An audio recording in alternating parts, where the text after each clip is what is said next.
As theater and movies evolved, we are sometimes left with many questions. What is the writer of the story trying to tell us? What is the key plot in that story? Why did the actors portray it the way they did? Why did they use that music? We are also left with questions we don't think about right away.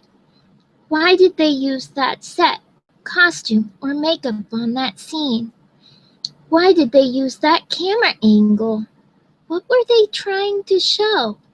What message or emotion were they trying to convey by using them?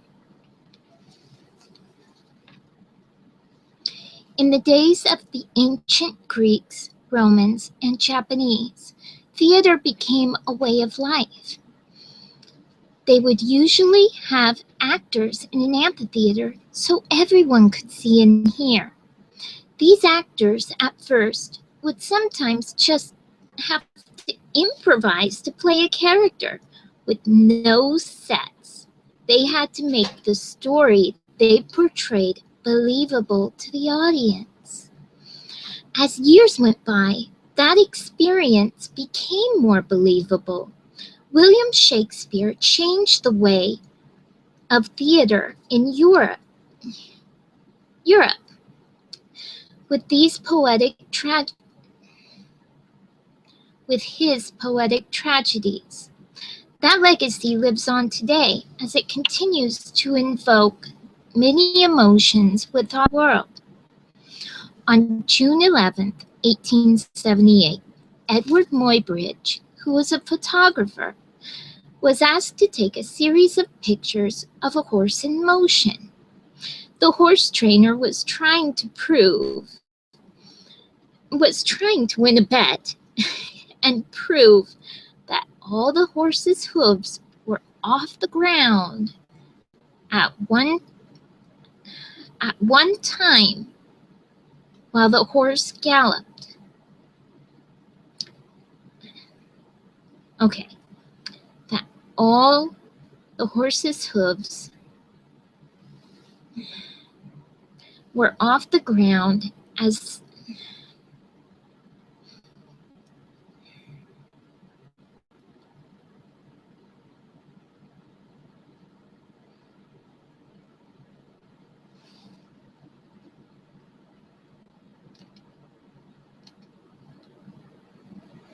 I really suck at this. I was doing so well. I don't understand why I keep stumbling. This is my favorite part to ad-lib too. Let me try again. On June 11, 1878, Edward Muybridge, who was a photographer, was asked to take a series of pictures of a horse in motion. The horse trainer was trying to win a bet. He proclaimed that at one time, while the horse was galloping, there was a time that all the horse's hooves were off the ground. So the photographer had his hands full trying to figure out how to take the series of pictures. So he came up with a plan of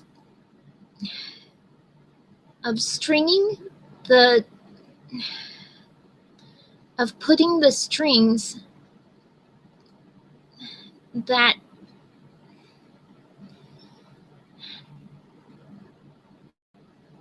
he came up with a plan that while the horse was in motion,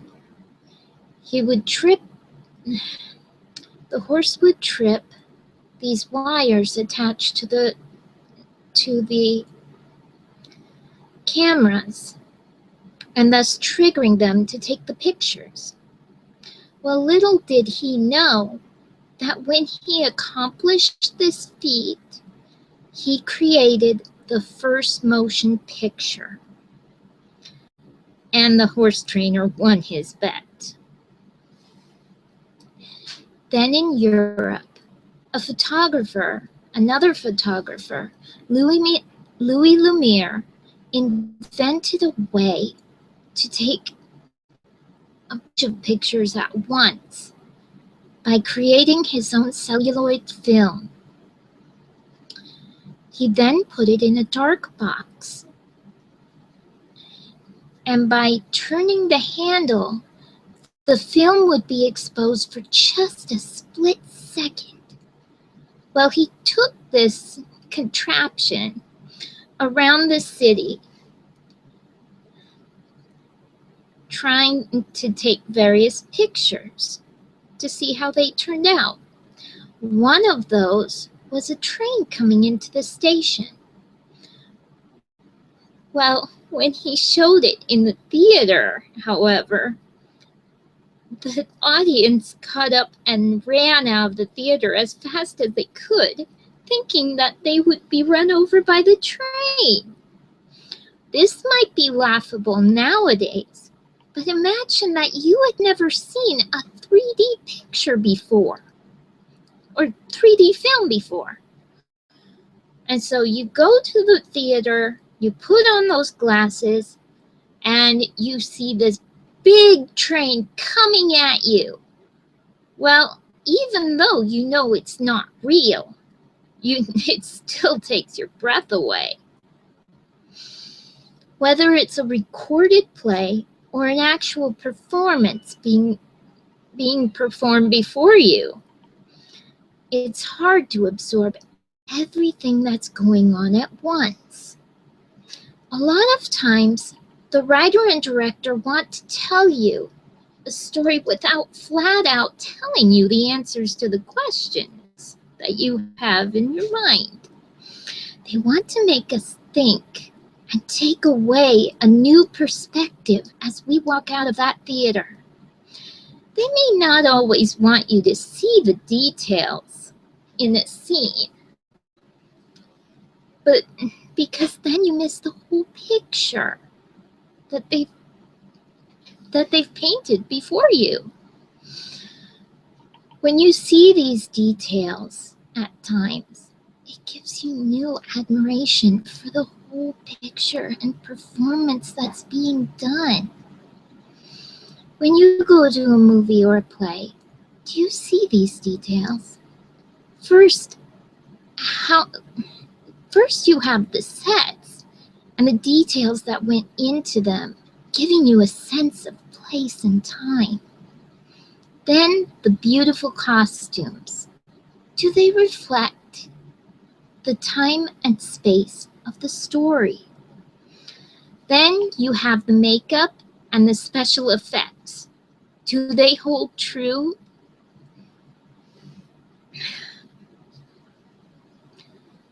Do they hold true to the action of the story, or do they take away from the atmosphere? Then you have the play. Then you have the whole play that's being performed. Is it believable to you? The actors and their emotions, do they touch your heart? Or do they take your breath away? Or merely roll your eyes and think, oh, that's so fake? These thoughts help you walk out of that theater with new admiration into the performance for your entertainment. At times, you walk out exhilarated because the story has drawn you in and granted you an escape and new perspective.